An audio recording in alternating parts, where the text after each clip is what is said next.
अभी फिलहाल रुझानों की बात करें तो कांग्रेस आगे चलती हुई नजर आ रही है।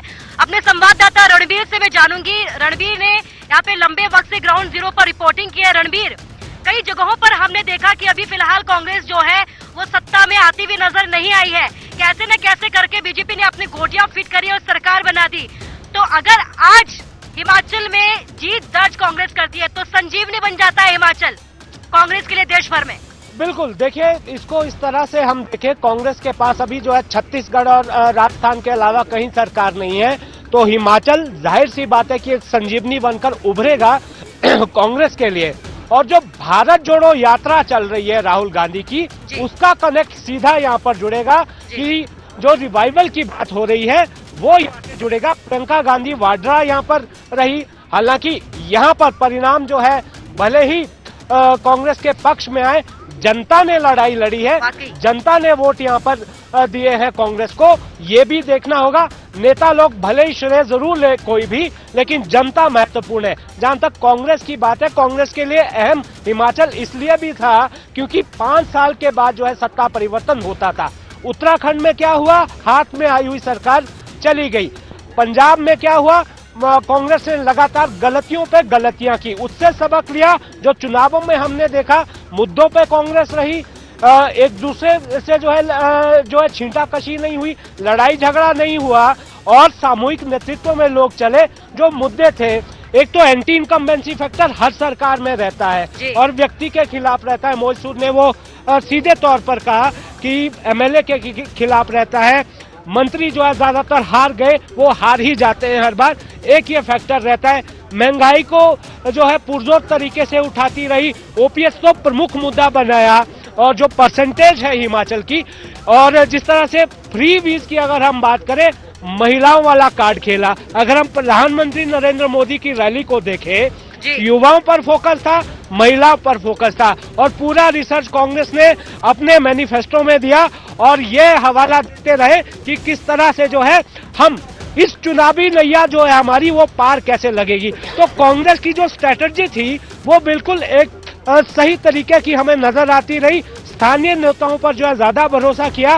भाजपा की जहां तक बात करें, भाजपा थोड़ा सा यहाँ पर मैं कहूँ, मोहित जी एक्सेप्ट करेंगे इस बात को, थोड़ा मुगालते में रही भाजपा, क्योंकि यहाँ पर जो लड़ाई होती है वो जनता की जो है सीधा एक दूसरे के साथ जो है जो नुमाइंदा होता है उसके साथ पर्सनल कनेक्ट भी रहता है। आप इस तरह से सीटें बदल देंगे, जाहिर सी बात है रिजेंटमेंट वहां होगी। जो आपको मौजूदा विधायक है, अगर उसके पास जिताने का वोट नहीं है, हराने का वोट तो उसके पास है ही। तो स्ट्रेटेजिकली यहाँ पर थोड़ा सा फेल हुई है।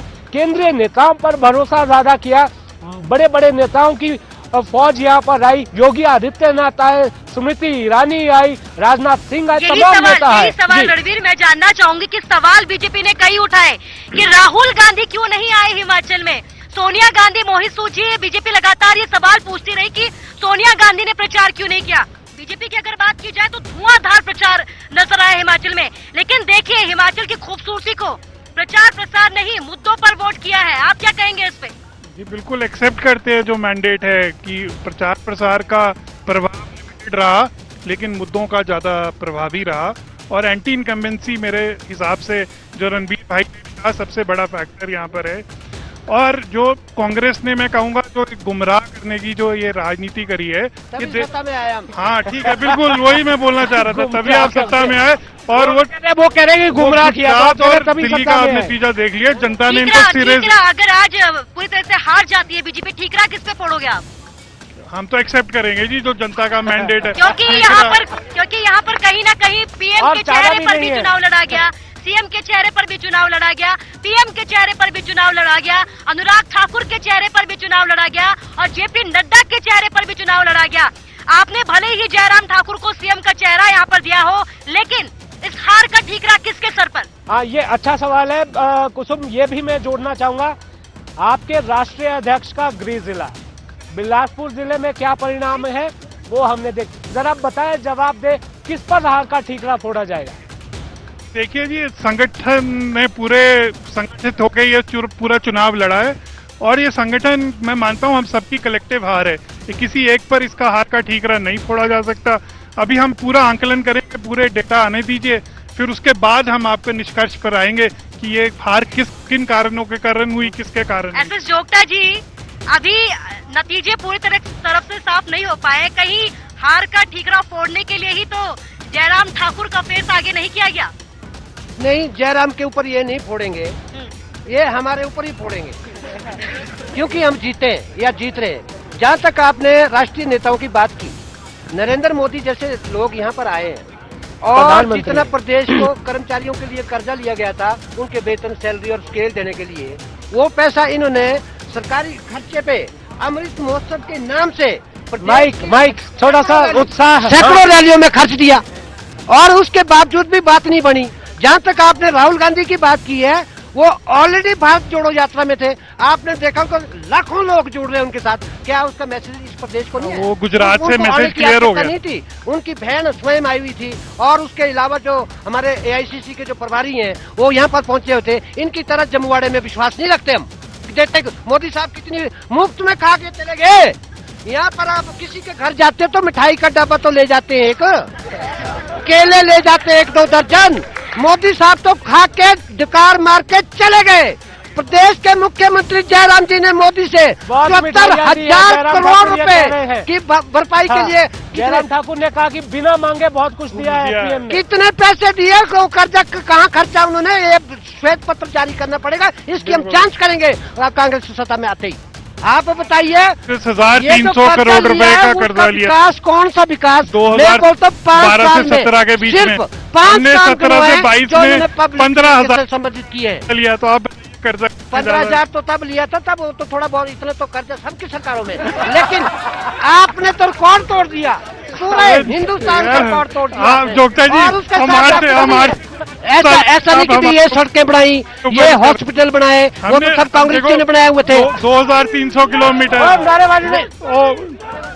2,300 किलोमीटर की सड़क आपने 2012 मेरी बात सुनो। एक सेकंड, मैं कहना चाहता हूँ, मैं आप सब लोगों से गुजारिश करना चाहता हूँ, जैसा कि आप लोग जानते हैं यहाँ पर नियम कायदा है, यहाँ पर किसी तरह के स्लोगन शाउटिंग और किसी तरह की नारेबाजी नहीं होगी। तो आप लोग सब लोग हैं, समझदार लोग हैं, अच्छे लोग हैं, प्लीज बातों को सुने, मान्यों की बातों को सुने, क्योंकि आप लोगों ने अपना मैंडेट दे दिया है, वो दिख रहा है। और रणबीर, एक बार रुझान बता देते हैं कि रुझान कैसे है।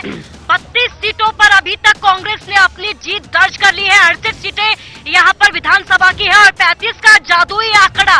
और रणबीर, बस कुछ ही देर बाद फैसला हो जाएगा कि कौन हारता है और कौन जीतता है। हाँ, थोड़ी देर में इस बात का पता चलेगा, लेकिन जोगटा जी थोड़ा ज्यादा उत्साहित मुझे लग रहे हैं। जोगटा जी, मुझे लगता है जीत की तरफ आप बढ़ रहे हैं, मैं बधाई आपको देता हूं, फिलहाल धन्यवाद ही देता हूं। लेकिन जरा मैं आपको ये बता दूं, जीत से ज्यादा ये जो है जिम्मेदारी का काम है, बहुत महत्वपूर्ण जिम्मेदारी कांग्रेस को जो है जनता ने सौंपी है। अगर जिस तरफ ये रुझान जा रहे हैं तो जिम्मेदार और गंभीर होना पड़ेगा कांग्रेस को, जिसने 1947 से जिस पार्टी ने देश को बुलंदियों पर पहुंचाया है। हिमाचल प्रदेश विधानसभा के चुनाव